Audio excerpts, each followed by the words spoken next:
السلام علیکم۔ آج جس موضوع پہ بات کر رہی ہوں وہ ہے انسان کی ضرورت ہے۔ تو بہت سارے لوگ کہتے ہیں ان سے بات نہیں کرنی، ہمارا ان سے کوئی تعلق نہیں ہے، تو ہم قطع تلقی کر دیتے ہیں۔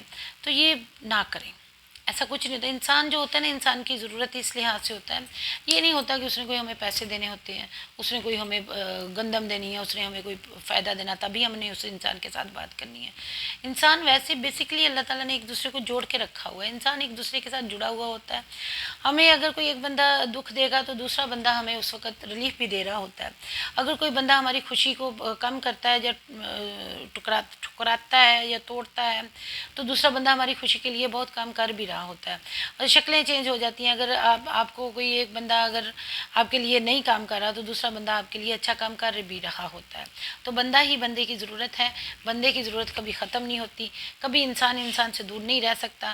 وہ حیوان ہوتے ہیں جو جنگلوں میں اکیلے وقت گزار لیتے ہیں، ہمیں تو اپنی ہر چیز کے لیے دوسرے انسان کی محتاجی اللہ نے دی ہے، اور ہم اس پہ راضی بھی ہیں۔ میاں بیوی ہوئے تب بھی ہم اس پہ راضی ہیں، اور اگر وہ باہر کا کسی کے ساتھ بھائی ہے، بہن ہے، کوئی دیور ہے، جیٹھ ہے، کسی طرح بھابھی ہے، کسی طرح کا بھی ہمارا رشتہ ہے، تو اسے توڑ کے آپ بڑے نہیں بنیں گے۔ رشتے کو جوڑنا سیکھیں۔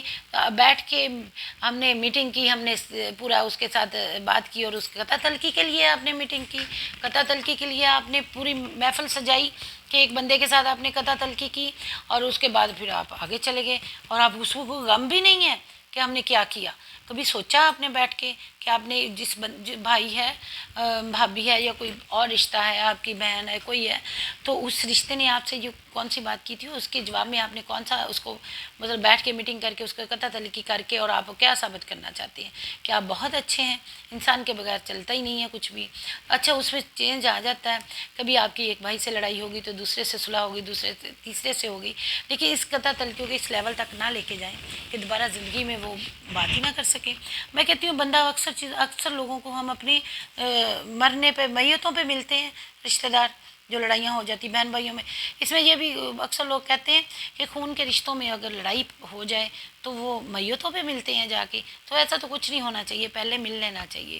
اچھی بات ہے، مل لینا چاہیے، جوڑ پیدا کرنا چاہیے، خاندان کو ایک کر کے رکھنا چاہیے، اور زیادہ ایک دوسرے کے معاملات میں نہیں دخل دینا چاہیے، اپنے اپنے معاملات حل کریں۔ تو انشاءاللہ اس میں انسان کے لیے ویلیو کو سمجھیں اور اس کے مطابق اپنی لائف گزاریں، تو اللہ تعالیٰ اس لائف میں، زندگی میں برکت ڈالتا ہے، اور ہم اچھا وقت گزار سکتے ہیں۔ اللہ حافظ، آج کے لیے اتنا ہی۔